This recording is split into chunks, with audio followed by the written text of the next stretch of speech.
Hello, everyone. This is Katina Morrison.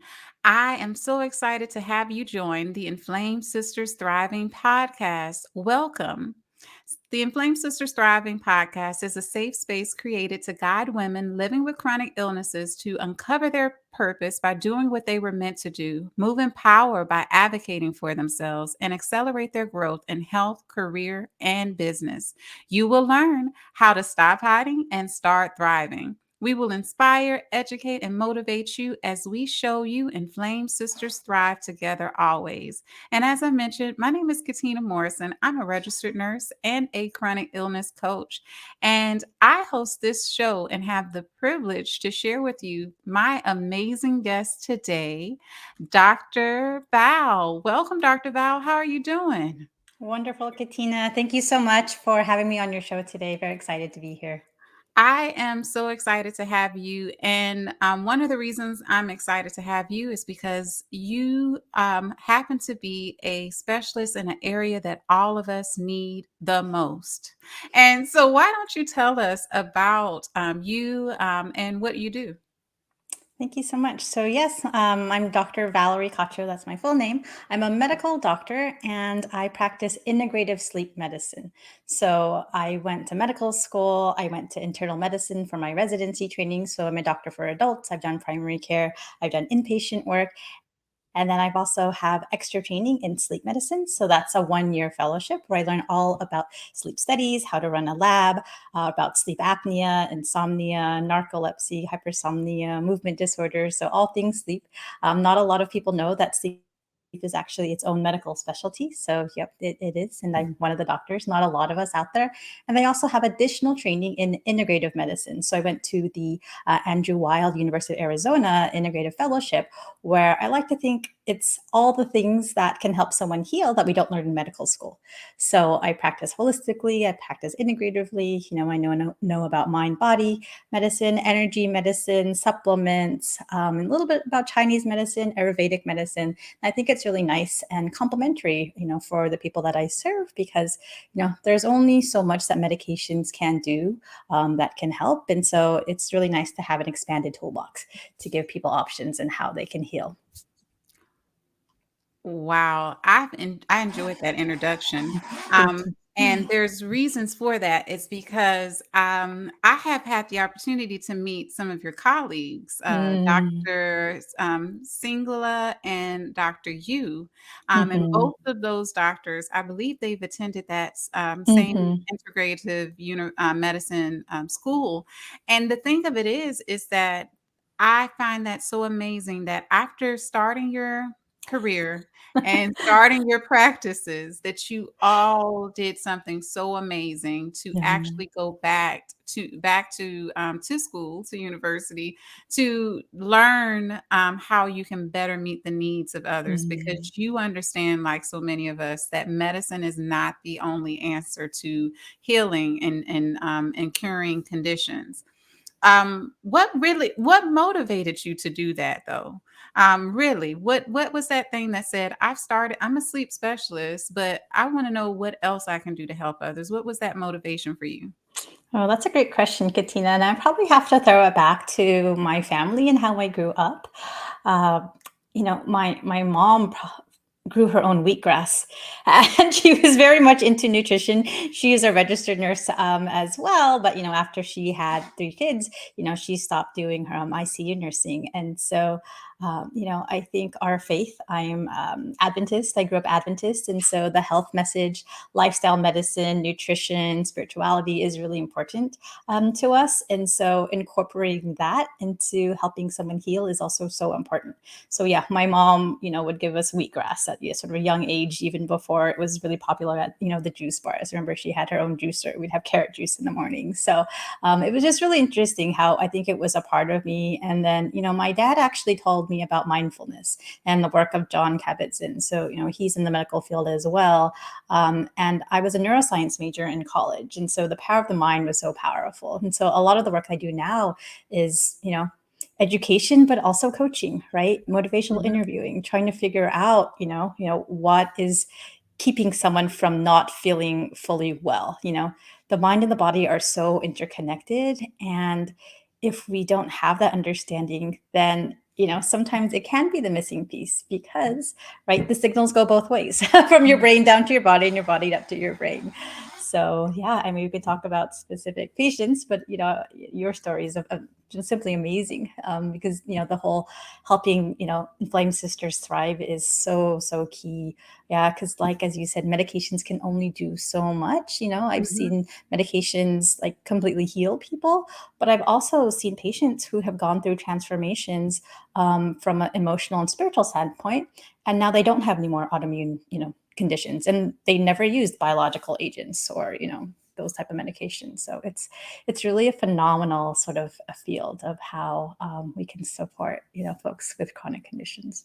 Yeah, wow. I can already see this is going to be a juicy conversation because what you speak about is in align with so much that is important to me as well. Because Mm, it took for me more than 30 years to really get a diagnosis. I'm 38 mm, now. I've been mhm, showing signs of rheumatoid arthritis and autoimmune disease from infancy, actually. But mm, it was never correlated with a actual diagnosis until I was 32 for rheumatoid arthritis and fibromyalgia, and then 34 for endometriosis. mm. Um, and one of the things that's what motivated me to even create this platform, start my business as a coach for Nurse Loves Essentials, and then create the platform Inflamed Sisters Thriving. And why I felt we needed to have this talk is because, like you said, sleep is connected to so many things, but there is so much Mhm. more to healing than just medicine. And Yeah. hearing those words from a doctor, you don't know, that just makes you don't know how that touches the heart Mm. of someone because you have been in a situation. I was once in a situation where I was taking 10 different medications, Oh, in the early stages of my condition. I was on wow. so many medicines, and then I now only take one, which is my biologic Humira. I don't have to Wow. take pain medicine, but part Wow. of what impacts my inflammation is sleep. So can you Hmm. talk about a bit the relationship between sleep and inflammation and how it really affects people, for example, with rheumatic diseases? The sleep system and immune system share similar genes. So, rheumatoid arthritis, we probably have the most data on rheumatoid arthritis in sleep. One study that I reviewed said maybe 6 to 8 genes are shared on these two systems. So, the sleep system and then, the immune system. What does that mean? Well, one insult to one system can lead to an impact in the other system. So, going back to the rheumatoid arthritis model, for a long time, we thought that, someone who has rheumatoid arthritis can have difficulty sleeping because of the pain, right? Makes sense. If you're uncomfortable, you have a lot of pain, you're not going to be able to get restful sleep, right? You maybe get some light stages of sleep. When we help someone with the pain, so whether medications, biologic agents, and the pain goes away, guess what? The sleep doesn't necessarily always improve, right?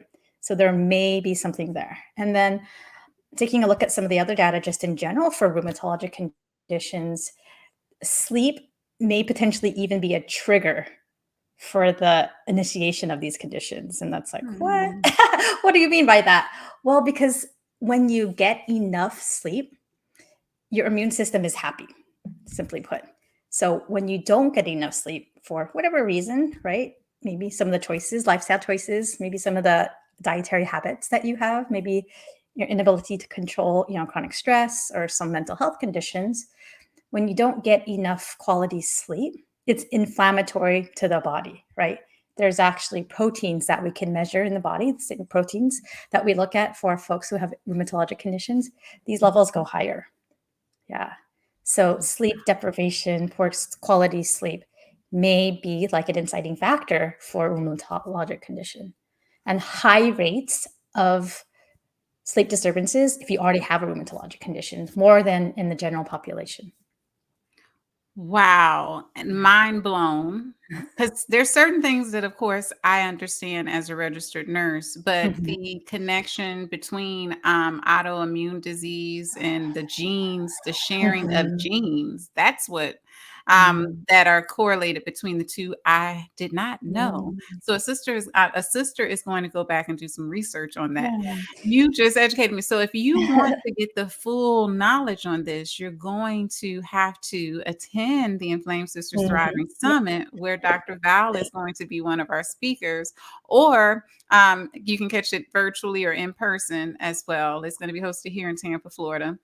But she mentioned that talk, so we just gave you a little snippet. So that Yeah. means it's about to be some real good, juicy stuff talked about at this event. Now, you hit on some things as far as sleep, how it can be a trigger. We all know that certain triggers for or risk factors for autoimmune disease can be our genetics. Mhm. It can be something that runs in the family. I come from a family where every single person, Mm. men and women, have some type of autoimmune disease or chronic illness. And Mhm. so, and from every range, from myasthenia Mm. gravis, I recently just Oh, I lost see. my aunt as a result of conditions associated with myasthenia gravis. Oh, I'm Um, so sorry. Sjogren's, thank you so much. Lupus, rheumatoid arthritis, anything Mhm. that you can think of, our family has it. So I know the genetic component. Then exposure to toxins is Mhm. another thing that I've been aware of. And as a African American woman who is now natural hair, I used to put Mm. that relaxer on my head and all those Oh. chemicals to straighten your hair, and Mhm. they have a relationship to affecting our hormones and putting us at higher risk for conditions like endometriosis, which hasn't been Mhm. defined as an autoimmune condition to my knowledge, Mhm. but it seems to be very closely related, as well as it can incite those. But and then there's so many other things, but then sleep is now a part of those things. So sleep can trigger autoimmune disease and chronic illness. Yeah. Do you see this a lot in your practice with the types of people that you work with, that it could be associated with that? Or what do you see as other contributing factors? Yeah, and that's a good question. I'd like to say I'm sure I do, but honestly, I don't always connect the two. So Hmm.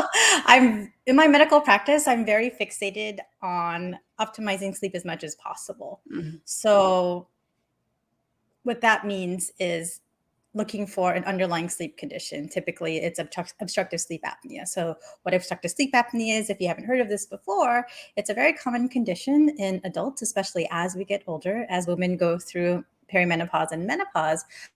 What happens at night when we sleep, our muscles relax. And sometimes our muscles can relax so much to the point where our tongue falls back and closes off the airway, which can cause a whole host of problems, right? You know, when you don't breathe well, your brain is telling you to wake up and breathe and you gasp and choke for air. You can have morning headaches. You can have mood disturbances. You can have nocturia at night. And so typically, I'd say that people who have rheumatologic conditions and see me, it's already diagnosed. I mean, I know they have lupus. I know they have fibromyalgia. I know they have rheumatoid arthritis. I don't always work backwards, Hmm. meaning, you know, if you're snoring and you're tired or you have fatigue, I don't always go looking for a rheumatologic condition because my scope is really focused on optimizing the sleep. So I can't say like from, you know, looking forward, you know, following patients for, you know, a couple of years, will they eventually develop that? I don't know. I'm going to have to start thinking about that. So Yeah. potentially, but at the end of the day, I would think like if they come see me, then hopefully they're interested in optimizing their sleep health. And then maybe we can lower their risk of developing a rheumatologic condition. Yeah, but I Yeah. don't really have that data to support. Well, you know, they had a little bit of joint pain and then I checked their markers and actually improved later on after their sleep improved. So yeah, because Yeah. I'm really niched down into integrative sleep. So I sort of leave some of the other things up to, you know, the rheumatologists or the primary care physicians to follow. But I do like to say, right, when you get better sleep, your threshold for pain goes down, right? You know, you need that deep sleep. You need that restorative sleep so you can handle, you know, the pain better. Yeah. Mhm. I agree. And I appreciate that what you just said, that about the correlation of the two. As a Mhm. specialist, you specialize in this area, and optimization of sleep is what is the important thing. But that optimization of sleep can Mhm. also be a source of healing as well. Mm, As you yeah. mentioned before, having more sleep helps you to be able to cope better with pain. May lead to a reduction in the use of pain medications, which would be actually a great study. We would like to take this opportunity to thank our wonderful sponsors for their contributions to the success of the Inflamed Sisters Thriving Summit and Gala taking place on Saturday, October the 29th, 2022 in Tampa, Florida at the Seminole Garden Center. We thank you, Leap Cure. CSL Bearing, Powderful, Our Serendipity, View Health, Mela Vitamins, and MU. To learn more about these companies, please see the show notes and click the links for each company. Also, if you would like to become a sponsor for one of our events, contact us at nurselovesessentials.com. Like when a person gets more sleep who has autoimmune diseases, and I'm going to look Mhm, these up, what is the impact of sleep on those conditions? And not just those conditions, but overall on chronic pain, mhm, chronic fatigue, all of that in general. Um, because with as someone who has not only rheumatoid arthritis, but also fibromyalgia, chronic fatigue is a mhm, huge part of my condition as well. mhm. But the other Yeah, thing that impacts it is as someone who had a total hysterectomy, yeah. you know, that took me down another path of, wait a minute, my sleep has changed again. And I didn't Mhm, know that. I actually, my story with sleep is after having my hysterectomy, I mhm. noticed that my sleep, had w went the other direction. I was getting less Yeah, and less sleep. I was getting pulled. It was like I would go to sleep and something would just pull me out of my sleep. And I know it wasn't, sleep apnea or anything, but I went to my doctor and she was like, "Oh, it could be the change in your progesterone and estrogen levels. Why don't you try an yeah. over-the-counter progesterone cream?" Oh, okay. Made of wild yams is what she Mhm. told me to use and see how that improves it.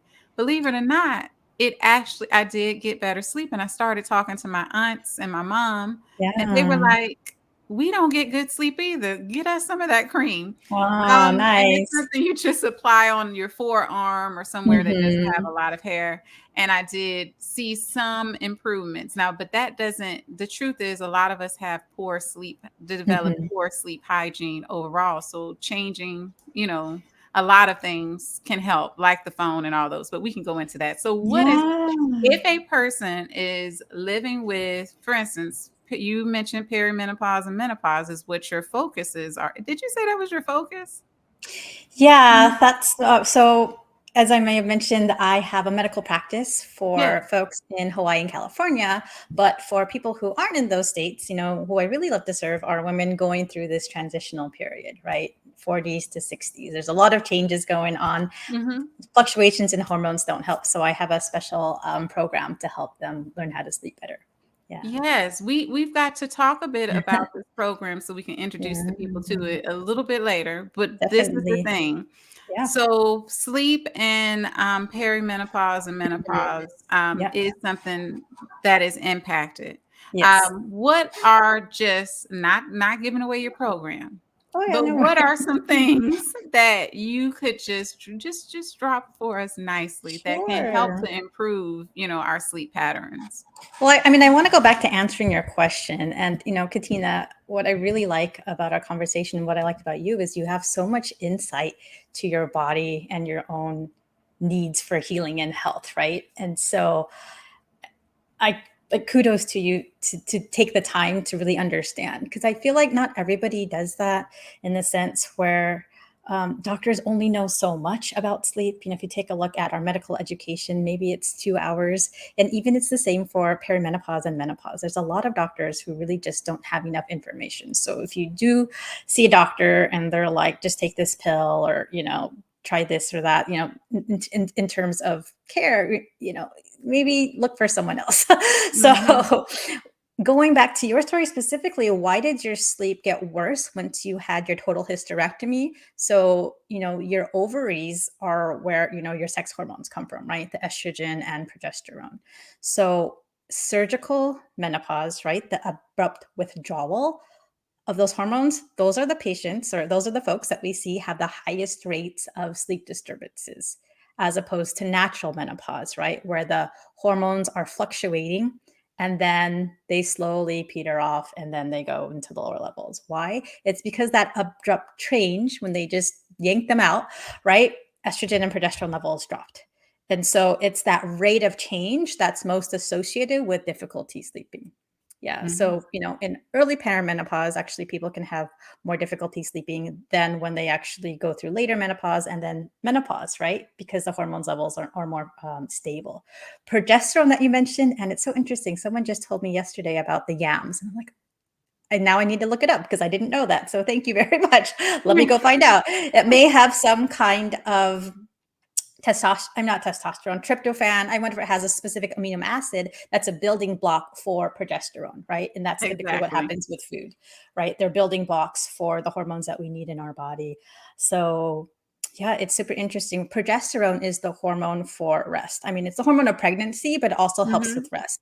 It may actually even also work on our GABA system. And our GABA system is our neurotransmitter system that helps us relax and sleep. Yeah. So if we don't have that, guess what? Then we're gonna have poor sleep. And then estrogen, whole host of issues, right? Hot flashes, mood changes, instability, right? Almost the laundry list of all the perimenopause, menopause symptoms is due to, a lot of changes in estrogen. So yeah, a lot of things that go into that. So then maybe dripping about what my program is, well, I teach you about the science of sleep, some of the relationships between the hormones and sleep, what defining really what perimenopause is, and then sort of doing what you do, Katina, is like taking that self reflection. Do your own audit on what symptoms do I have and what symptoms are bothersome enough to seek out treatment. In this, even though I am a medical doctor, I don't provide medical care. A lot of it is just education, educating you, giving you the tools that you need to talk to your doctor, right? Part of the coach, since I practice, part of the program, since I practice holistically, is really looking at that mind, body, and soul access, right? So, I think for you, the conditions that are affecting your sleep.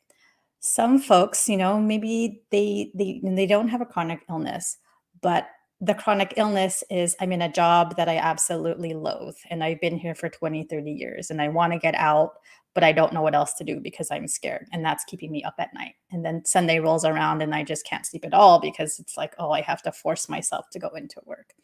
Another part of why women in this time can have difficulty sleeping is because they're in the sandwich generation, right? As we get older, guess what? Our parents are getting older, and maybe they're having some chronic conditions that we're having to help them with.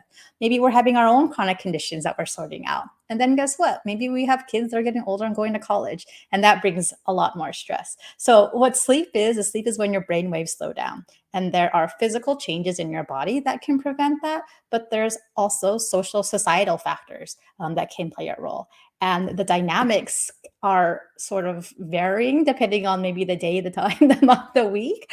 And so this program really just helps support women as they go through that period. This sounds like quite an amazing program. And for the Inflamed Sisters who are listening to this, Mhm. you'll have in the show notes for the episode information about how you can contact Dr. Val Thank to you. learn more about the program. It's so one of the things I'm going to be honest with you. Yeah. That you intrigued me very much so. I saw you do a live Oh. with Jessica Mitchell, I believe that Oh, you yeah, did. yeah, yeah. She's Yes. wonderful. Yeah. Yes. So you did a live with her, but you Mhm. just actually you blew me away in that live on Instagram, but right Oh, now thank you blew you. me away because you mentioned that you hadn't heard about, at that time about Weil Yams and the connection, but Mhm. you, because of your background and your knowledge, the connection that you made was very accurate, very, like Mm. on point, the connections of the building blocks, how nutrition and what it provides can Mm. sometimes replicate things that our body does as far as the creating progesterone and things of that sort. The way that Yeah. you just did that in your head, I know you were just thinking through the process out loud, but it was like, "Oh my, this her brain." The level of like intelligence and knowledge that is there is like, "Oh my goodness," because it's not just it was you would I'm humbled. you I'm would getting a little emotional, Katina. Thank don't you. be I've emotional I've because studied a long time, so I probably pretty much my whole life. But yeah, thank you so much yeah, for I recognizing that. And really what it is, it's about being able to help other people. Because, yeah, some people don't want to be on a sleeping pill. And, no, I I don't blame them because they have a lot of side effects. The longer you're on it, it actually messes with your brain. It's associated with dementia. And some people don't even realize that there's other options. And I'm like, man, there's so many options. So, I mean, thank you for showing me allowing me to share my knowledge with your audience. So that means so much to me, and sort of appreciate your recognition of the way yeah, my brain works. you're Oh, welcome. so kind. No, I at my there's I've outlined at the start doctors Mm, that you were your colleagues and friends that you were associated with. mm, And the 3 of you actually are, as speakers at my event, but the 3 of you actually have something in common, and that is that you went back to improve mm, yourself for others. yeah, And you are like, as I mentioned, you already had a wealth of knowledge. Like you're yeah. there, but you said, let me go spend some more money and help That's true. and see. It is a lot of money to do schooling. Yes, let me Yeah. spend some more money and see what I can do to help. And then you actually develop a coaching program that is focused on how you can holistically help people Mm, to heal themselves. mm, Like you should be more like I know that you that's the other beautiful thing about you is that you were humbled by what I said, and I'm mm, sitting here in awe, like, oh my goodness, this the way that her brain operates. I love this, but most people don't recognize as a registered nurse, mm, our degree is science. mhm, So when I see someone else from that background, who has a degree that's, in science, but also does what I have done, acknowledges and sees what I've done as far as wanting to see how I can holistically heal myself. How can I mm, combine the two? Or how could my focus would be really to just naturally heal myself if I mhm, can. But when I see doctors who are so, people see them as so much so as just science, science, science, but to mm, see your love for how the mind, body, and soul and how process mhm, through that, when we combine those, how a person can actually see results. I mean, you actually said it. There are people who didn't take medicine, but actually mm, were able to get results.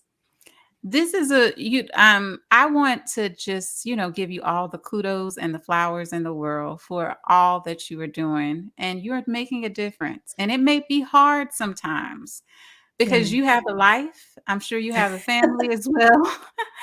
But a major part of your life is helping other people heal. That time that you took out to do it is not in vain.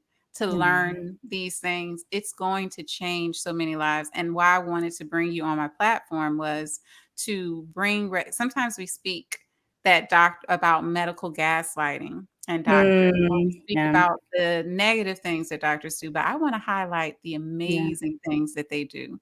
And you're an amazing example for many doctors. And I hope that doctors listening will take heed. So mm. Oh, I know thank you, we Katina, you're so you're welcome. kind. Well, Thank honestly, you. I believe that I was given this gift through God. I believe in a Mm, creator, and, amen. he gave us these bodies, and so sometimes we don't always know why we go through something, but, sometimes we do, and there's silver linings, and it's almost like if you didn't have the conditions that you had, would you have ended up with this podcast? Maybe not. Now just imagine all the lives that you are able to touch now from what you've gone through. So, doctors are if you take a look at what doctor means, it means actually teacher. And so part Mhm. of what I really like doing is just breaking down the science in a way that makes sense for people to understand. Yeah. Yeah. And then they can take that knowledge and apply it to their own healing. So, Wow. How beautiful. Now, there's something that I noticed. yeah. And I'm just gonna you said nothing was off limits. Okay. When I asked a question earlier about what drew you into Mhm. going back into integrative medicine, you mentioned about your faith. You mentioned Mhm. about really wanting to see other ways to help others to heal. But you touched on your family. You mentioned your Mm, mom. And when you mentioned your mom, I heard this, I heard in your voice like this emotion that came out. Like there was something, like there was that she really had such an impact on that. mhm. Can you share more about that relationship?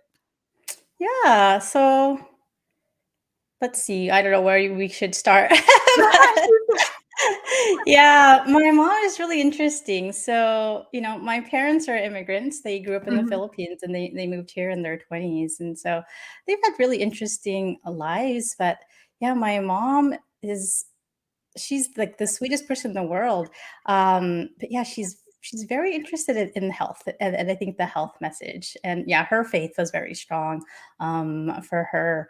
And yeah, I mean, she's always like giving us, like the whole juice and then the juice plus and giving us vegetables and even texting me now, when I send her pictures of my kids eating ice cream. Why are you feeding them ice cream? Like give them berries. Well, okay. I mean, let me send you those pictures too. But yeah, I think it's just that wisdom that comes. I think a lot of what I do isn't new. I mean, I was talking to someone about sleep hygiene today, and if you're gonna come home from work and try not to have too much light at night because that can keep you from sleeping. Make sure you go outside in the sun and exercise. These aren't new things, their mother's wisdom, their grandmother's wisdom, right? I think eating fruits and vegetables, things that come from the earth, right? Those are things that my mom teaches us, right? Go outside and play. You need fresh exercise, you need fresh air, you need exercise, you need to be in the sun. And now I think we have a lot of the data from, sleep science, circadian rhythm science to help show, yeah, that really does make a difference. But it's almost like I think maybe when I was younger, I was a little bit skeptical of what the things that my mom was saying. But now it's like, okay, yeah, it is really true. Yeah, like we should have, certain amount of servings of fruits and vegetables and going to autoimmune conditions, right? Like our diet is so important, avoiding inflammatory foods. What foods are not inflammatory? Well, the ones that come from earth, right? And then taking a look at the quality of sleep that you have. If you eat more foods with higher fiber, less saturated fats, right? Less animal fats, less processed foods, you actually have more deep sleep, less awakenings at night. So it's like, yeah, thanks, mom. Maybe I should have read the books that you gave me early on, but I think it just sort of, you know, maybe it was the seed that was planted. And then throughout, my medical career, right, it was watered, talking to other folks, right, learning from my patients, learning from, folks like Dr. Andrew Weil, who sort of just helped expand on that. So, yeah, yeah, I guess that's my story. I don't know if that answers your question, Yeah, it but I have a does. lot to thank my mom, I think definitely for who I am as a person, and you don't realize that when you're a kid or younger. Yeah, especially now Yeah. being a mom, realizing what it's like to be a mom. It's definitely a lot harder than I have ever imagined. So, yeah. Yeah. And the beautiful thing is you get to thank your mom while she's here. Sometimes we That's true. don't get to acknowledge the impact that our family members, our Mhm. mothers, our parents, our Yeah. aunts, our uncles had on us while they're here. So I know, make sure she listens to this I episode will. when it I'll gets send it released over. because she will Mhm. be so proud of you because you highlighted her not I'm serious. When I heard you talking about her, I was like, the way that you speak about your mother, the love that you have for her, the way that you speak about her wisdom and the impact that she's made on the direction in your life, even when she thought you weren't listening. Um, Mm. that and now, how it's impacting the way that you can change the lives of others. It's a beautiful thing. And Mhm. mom, I'm so glad that you created this beautiful woman Oh, who is thank you, who is Katina. You're here so sweet. because she is making a real difference. And any parent, that's what they want. They want to see their children thrive and also help others to thrive. And that goes back to the scriptures. There's more Mhm. happiness in giving than there is in receiving. And we Definitely. don't know that sometimes as much. I know for me, I learned more about that happiness when I became sick. Mm, because I got a sense of healing the more that I help mhm, others, the more that I reach out to others, the more that I connect mhm, and connect others who with those who can help them. It actually I get an energy from it I never had before. Um, mm, so that's what keeps me going and moving. I'm not a person who is money driven. mhm, I'm not a person who is overly ambitious. I've always been a person who has had a measure of success, but that success has been through my desire to want to be not just a good human being, mhm, but one that actually makes an impact on the lives of mm, others for the good. mm. And that's what I see in you. So Wow. it is a pleasure to connect with someone who is doing what you're doing on the levels. And if y'all didn't hear it, you're going to have to rewind back. She dripped quite a bit of amazing tips for you. You know, a lot of us, those are things that people should know already. Like you Mm, said, it's not new, but it is new for some people knowing true. about good sleep hygiene. So, in Yeah. talking about her mother, she also told you about good sleep hygiene. So, rewind Yeah. But it's and also in the summit. So, yes, I do oh, include a part of nutrition. So please sign up for Katina's Summit and you'll yes. learn all the pearls. So Come on through and thank you, Dr. Val. You see, anytime. she just brought that together because Yeah. I can't wait to listen to this because it's about to be amazing the amount of information that's piled in it. Because, like I said, now I get to know you and I've talked before, but now Mhm. talking to you now, I know how your brain operates, and your Mm. brain and my brain love each other. Like, That's because good. We're just feeding off each other. yes, I love because it.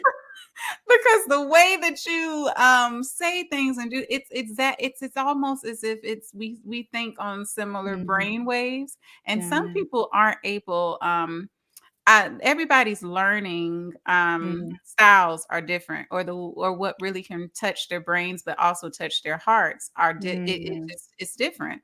yeah. You like I said, we're on the same wavelength, girl. Mhm. So we are winding down because I know you've got things to do. But I do want to express my appreciation for everything that you've shared, and I will be having you back Oh, good. because there's a lot I know, I more feel like I to didn't know. answer all your questions.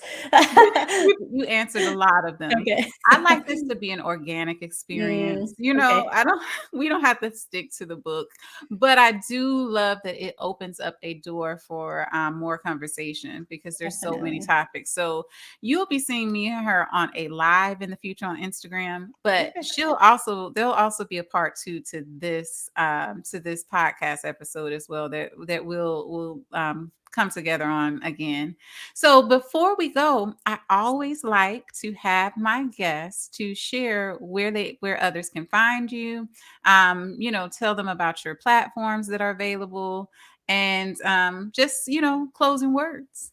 wonderful. Well, thank you so much, Katina. Again, it was such an honor to be here. I didn't know I would be so emotional today, but really awesome. Thank you for the love.